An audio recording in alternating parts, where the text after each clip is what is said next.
یہ کیا بات ہوئی؟ اس کا باپ مرا ہے اور اب جب کہ تدفین کا وقت قریب ہے آپ لوگ اسے اپنے باپ کو آخری دفعہ دیکھنے سے روک رہے ہیں۔ آپ لوگ کتنے سنگ دل ہے۔ ساجدہ بیگم نے تعصب سے سر ہلاتے ہوئے کہا، ارے ان بہنوں کو کیا لگے باپ سے؟ میرے بھائی کی بھی وقت موت کی یہ دونوں ہی ذمہ دار ہے۔ نجیب بھائی اس سے ناراض تھے اور ہم کیوں اسے یہاں بٹھا کر محلے والوں کے سامنے اپنا تماشا لگوائے؟ نسرین بیگم پودکی میں موجود عورتوں پہ نظر ڈالتے ہوئے تنپر سے بولی، باپ بیٹی میں جو بھی اختلافات تھے پر نجیب بھائی نے یہ نہیں کہا تھا کہ ان کو میری میت پہ مت آنے دینا۔ ساجدہ بیگم نے کہا، او بی بی تم ہمارے خاندان کے معاملے میں نہ بولو تو اچھا ہوگا۔ نسرین بیگم نے ناگواری دکھائی۔ انہیں ساجدہ بیگم کی مداخلت ایک آنکھ نہیں بائی تھی۔ ساجدہ بیگم نے جب اپنی بات کا کوئی اثر نہ ہوتا دیکھا تو زوار کی تلاش میں اٹھ کھڑی ہوئی۔ انہیں لگتا تھا کہ زینب بے قصور ہے، لیکن وہ یہ بھی سوچتی تھی کہ جب گھر والوں نے اعتبار نہیں کیا تو پتہ نہیں پھر حقیقت کیا تھی۔ فی الحال تو انہیں زینب کی مدد کرنا تھی۔ وہ صحن میں آئی جہاں ایک طرف ٹینٹ لگا کر مردوں کے لیے جگہ بنائی گئی تھی۔ انہیں زوار نظر نہیں آیا، تبھی ان کی نظر سامنے سے آتے ہوئے حاج پہ پڑی۔ انہوں نے اسے روک لیا، جا کر زینب کو گھر سے لے آؤ۔ گھر والوں کے آپس میں جتنے بھی اختلافات ہیں اس طرح کرنا ٹھیک نہیں ہے۔ ساجدہ بیگم بولی، انہوں نے سمجھا تھا کہ زینب شاید اپنے سسرال میں ہے، یہ فیصلہ زوار نے کرنا ہے، میں اس معاملے میں کچھ نہیں کر سکتا۔ وہ حاج سنجیدگی سے کہتا آگے بڑھ گیا، آوے کاوا ہی بگڑا ہوا ہے۔ وہ افسوس سے سر ہلا کر بولی، چٹائی نکال دے، عورتوں نے بیٹھنا ہے۔ محلے کی ایک لڑکی نے ان سے کہا، اچھا چلو میں تمہیں سٹور سے نکال دیتی ہوں۔ وہ اندر کی طرف بڑھتے ہوئے بولی، پتہ نہیں کتنے گھنٹوں سے وہ سٹور میں بند تھی، ماتھے کا زخم اتنا گہرا نہیں تھا اس لیے اب اس سے خون نہیں نکل رہا تھا۔ اتنے گھنٹوں سے رو رو کر اس کی آنکھیں اور سر دونوں دکھ رہے تھے۔ اس نے لائٹ بھی نہیں جلائی تھی، کب سے وہ اندھیرے میں بیٹھی ہوئی تھی، نہ ہی دروازہ کھٹکھٹایا تھا۔ وہ جانتی تھی کہ اگر اس نے ایسا کیا تو محلے کے لوگوں کے سامنے تماشا ہی بنے گا۔ لاک کھلنے کی آواز پہ وہ سیدھی ہو کر بیٹھی۔ ایک دم لائٹ آن ہوئی تو روشنی کی چبھن سے بچنے کے لیے اس نے آنکھوں پہ ہاتھ رکھ لیے۔ دوسری طرف ساجدہ بیگم اسے دیکھ کر حیران رہ گئی۔ یہاں پہ چٹائی نہیں ہے، عرفہ سے پوچھو کہ کہاں رکھی ہے۔ انہوں نے پیچھے آتی لڑکی کو اندر آنے سے روکا۔ زینب نے خالہ کی آواز سن کر جٹ آنکھوں سے ہاتھ ہٹایا، کہ ابا کو دفن کر دیا؟ وہ عجیب انداز میں بولی، ابھی نہیں کیا، تم میرے ساتھ آؤ۔ وہ افسوس بھری نگاہ زینب پہ ڈال کر بولی، جس کے بال بکھرے ہوئے تھے، ہونٹ اور ماتھا زخمی تھا۔ چلے۔ وہ آگے بڑھتے ہوئے بولی، جا کر منہ دھو لو ورنہ محلے والوں کو مزید باتیں بنانے کا موقع مل جائے گا۔ وہ اسے روک کر بولی۔ زینب اس بات میں سر ہلاتی واش روم کی طرف بڑھ گئی۔ 2 منٹ بعد وہ منہ دوپٹے سے صاف کرتی باہر نکلی۔ وہ جا کر ابا کی میت کے بالکل ساتھ بیٹھ گئی اور اس کے آنسو دوبارہ سے بہنے لگے۔ محلے کی عورتوں نے زینب کو دیکھ کر باتیں شروع کر دی، اس مصیبت کو باہر کس نے نکالا ہے؟ عارفہ زینب کو دیکھ کر ماں سے بولی، تیرے شوہر کی اس خالہ نے ہی نکالا ہوگا۔ وہ تسبیح کے دانے گراتے ہوئے بولی، بھائی کی میت پہ رونے کے ساتھ ساتھ یہ سب تو صرف وہی کر سکتی تھی۔ زوار نے اس کو دیکھ لیا تو ایک نیا تماشا کھڑا ہو جائے گا۔ عارفہ کو فکر لاحق ہوئی، کچھ نہیں کہے گا، اسے بھی پتا ہے کہ تماشا نہیں بنانا۔ نسرین بیگم نے کہا۔ زینب کی نظر جیسے جیسے باپ کے چہرے پہ پڑتی اس کے رونے میں مزید شدت آتی۔ ابا اس سے ناراض چلے گئے تھے، یہ وہ زخم تھا جو شاید کبھی نہ بھر پاتا۔ اس نے ساری زندگی اپنے سے منسلک رشتوں کا خیال رکھا ہے اور آج اس کے اپنوں نے اسے یہ صلہ دیا تھا کہ وہ ان کے لیے بے اعتبار تھی۔ کاش ابا ایک بار اس کی بات کو سنتے سمجھتے۔ کیا وہ اپنی زینب کو نہیں جانتے تھے؟ کیا زینب اتنی بری تھی کہ اس کی اچائی کو اس کی برائی بنا دیا جاتا؟ اب یہ تو ساری زندگی کا رونا تھا۔ زوار و حاج مرسلین اور اکبر بھائی کے ساتھ اندر آیا۔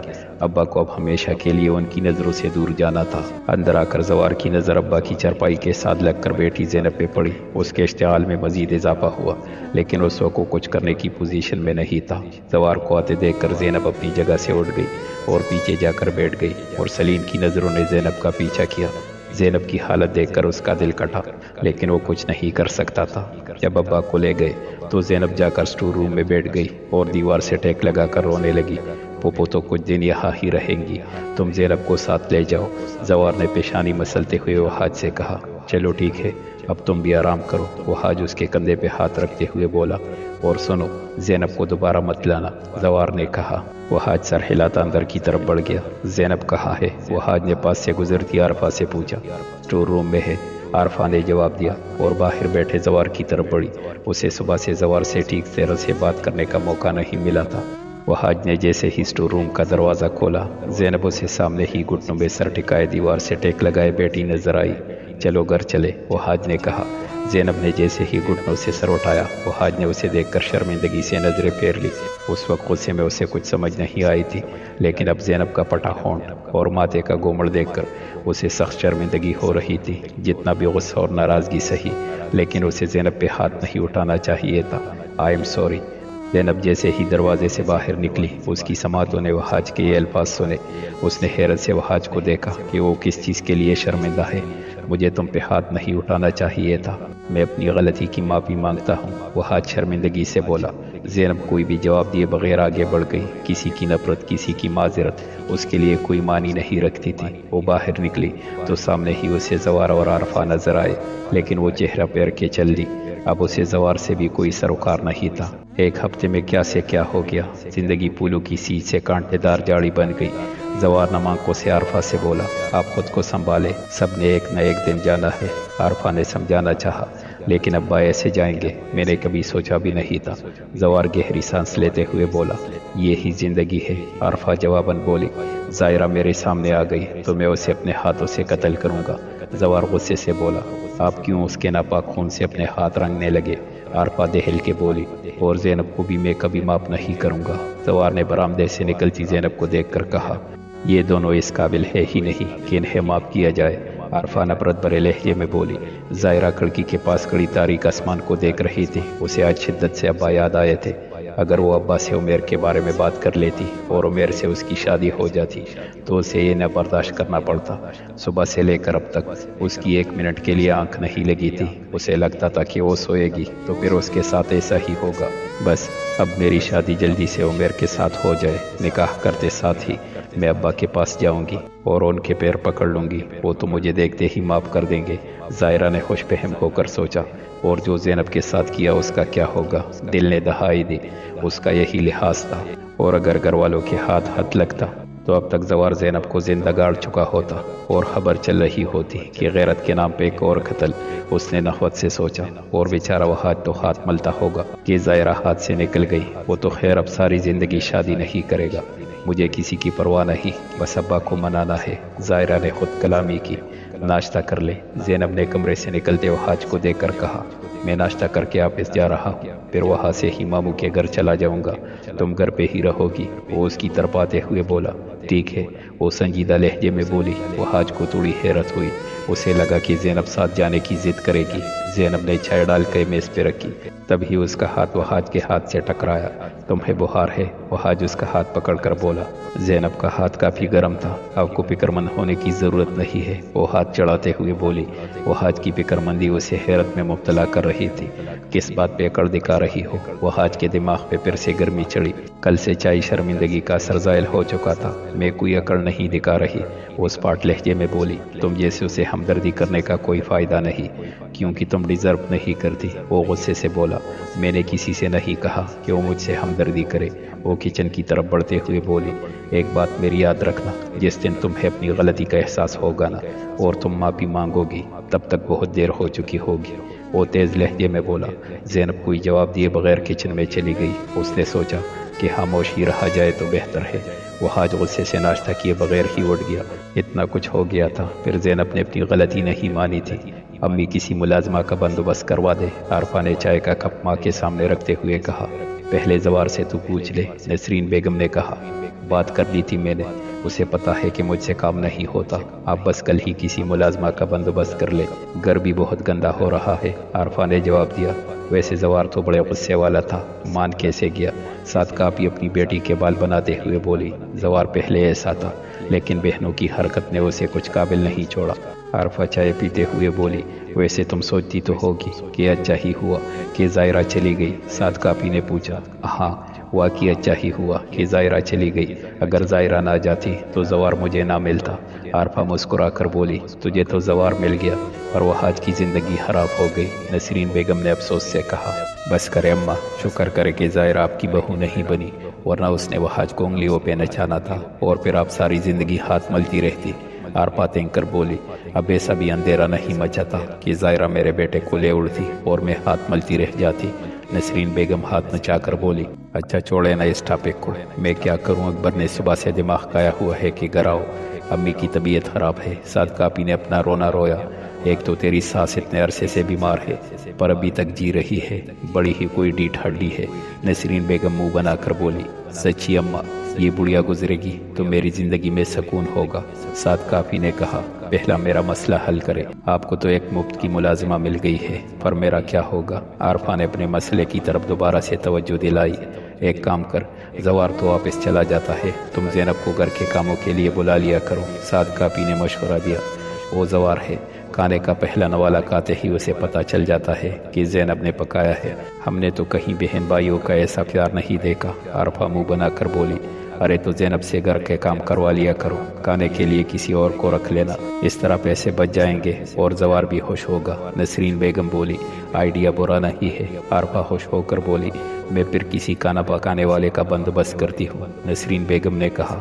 پوپو بیڈ پہ سوئی ہوئی تھی جبکہ زینب ان کے بیڈ سے ٹیک لگائے زمین پہ بیٹھی تھی۔ وہ ایک ایسی دلدل میں پھنس چکی تھی جیسے وہ اب کبھی نہیں نکل سکتی تھی۔ ابا اس سے ناراض ہو کر جا چکے تھے، اسے لگ رہا تھا کہ سارے راستے اب بند ہو چکے ہیں۔ وہ اگر چاہتی تو یہاں سے چلی جاتی اور کہیں پہ بھی کام کر کے اپنی زندگی گزار لیتی، اسے اس روز کی ذلت سے چھٹکارا مل جاتا۔ لیکن وہ جانتی تھی کہ اگر اس نے ایسا کیا تو پھر ابا پہ ہی بات آئے گی، اسی لیے وہ یہاں رہنے پہ مجبور تھی۔ اسے اس وقت کا انتظار تھا جب حقیقت کھلے گی اور سب اس سے معافی مانگیں گے، لیکن وہ ان سب کو معاف نہیں کرے گی۔ ایک بات کا تہیہ وہ کر چکی تھی، اب کسی بھی طنز پہ خاموش نہیں رہے گی۔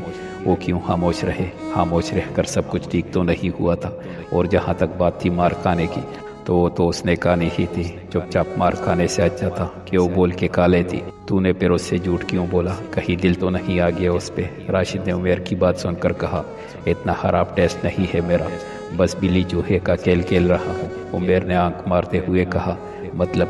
راشد الجھ کے بولا، مطلب یہ کہ وہ سمجھے گی کہ میں برا نہیں ہوں۔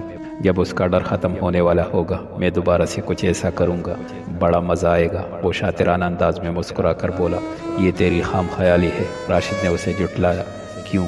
جو لڑکی گھر والوں کی آنکھوں میں دھول جھونک آئی وہ تیری سوچ کو نہ سمجھے گی، راشد نے کہا۔ پھر اب؟ اس نے پوچھا۔ ادھر آ، بتاتا ہوں، راشد نے کہا۔ آپ کے کپڑے پریس کر دیے ہیں اور ناشتہ بھی تیار ہے۔ زینب نے سیڑھیوں سے اترتے ہوئے حاج سے کہا، ان کا گھر 2 منزلہ تھا، تم میرے کام کرتی ہو ٹھیک ہے، پر برائے مہربانی آ کر اطلاع نہ دیا کرو۔ وہ حاج نے ہاتھ جوڑے، مجھے پھوپھو نے کہا تھا۔ وہ اسپاٹ لہجے میں بولی، اتنی تم فرما بردار ہوتی نا تو آج حالات مختلف ہوتے۔ وہ حاج منہ بنا کر بولا۔ اسے پتہ نہیں کیوں آگے سے زینب کا جواب دینا اچھا نہیں لگتا تھا۔ وہ چاہتا تھا کہ زینب شرمندہ ہو۔ وہ آپ کا مسئلہ نہیں ہے، وہ جواباً بولی۔ وہ حاج کا دماغ پھر سے گھوما، پتہ نہیں زینب کس بات پہ اتنا کڑ رہی تھی۔ وہ حاج نے غصے سے کھولتے ہوئے پاس سے گزرتی زینب کی کلائی پکڑی اور اسے کینچ کی دیوار کے ساتھ لگایا۔ سمجھتی کیا ہو خود کو؟ ایک تو تمہاری اور تمہاری بہن کی وجہ سے ماموں اس دنیا سے چلے گئے اور اوپر سے تم ایٹیچیوڈ دکھا رہی ہو۔ اس کی کلائی کو دیوار سے لگاتے ہوئے وہ بولا۔ زینب نے منہ پھیر لیا، اسے کوئی جواب نہیں دینا تھا۔ کچھ پوچھ رہا ہوں، وہ اس کی کلائی پہ دباؤ ڈالتے ہوئے بولا۔ میں جواب دینے کی پابند نہیں ہوں۔ وہ ابھی بھی دوسری طرف دیکھ رہی تھی۔ تم جیسے لوگ ہی ہوتے ہیں جو غلطی کرتے ہیں اور پھر اس کو مانتے نہیں ہیں، آخر میں وہ خالی ہاتھ رہ جاتے ہیں۔ وہ غصے سے بولا، فکر نہ کرے، خالی ہاتھ رہی بھی تو آپ میں سے کسی کے پاس نہیں آؤں گی۔ وہ اسپاٹ لہجے میں بولی، تم؟ وہ حاج کا غصہ مزید بڑھا۔ کیا کریں گے؟ ہاتھ اٹھائیں گے؟ آپ جیسے لوگ اور کر بھی کیا سکتے ہیں، لیکن اگر آپ کو یہ لگتا ہے کہ میں اس غلطی کو مان جاؤں گی جو میں نے کی ہی نہیں تو یہ آپ لوگوں کی غلط فہمی ہے۔ وہ حاج کی سرخ ہوتی آنکھوں میں آنکھیں ڈال کر وہ سخت لہجے میں بولی، وہ وقت دور نہیں جب تمہیں اپنی غلطی کا احساس ہوگا۔ ایک جھٹکے سے اس کی کلائی چھوڑتے ہوئے وہ بولا۔ زینب سر جھٹکتی کچن کی طرف بڑھ گئی۔